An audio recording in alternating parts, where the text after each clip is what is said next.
İran serada gülçe bir şem yanmadına. Ay bala. Kafirlerinden öpüyorum ay aşıkan ergen.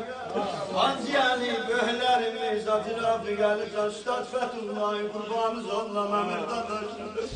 Rükeyye rozası yokum dümende adını yazdırım. Oku sana kurban olun. Bu gece burada bir ağrı alem oldu. Zeynep yana yana dey bakaydım Rükeyye. Körüm haraben mücahitleri. Dey gördüm Allah toprağa gitsem eyledik bir yere.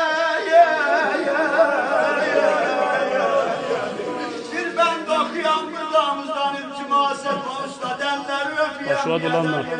Aşağı dolanlar. Zeynep'den gördüm Elali Ekber'in adı yazıyor. Gördüm Ali Ekber'in adı yazıyor. Yüreğim koy Ali Ekber'in adının üstüne. El başka dolan vay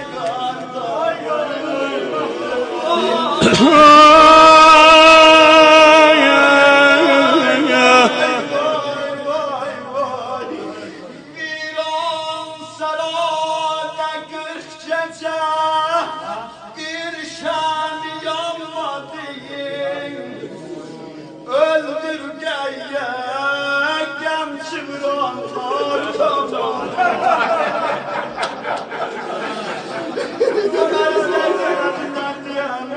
İran sarada ürkçece bir şem yanmadı. Öldür geye gemçi vuranlar kalmadı. Ay yaşında Fatime'nin ağlayanları.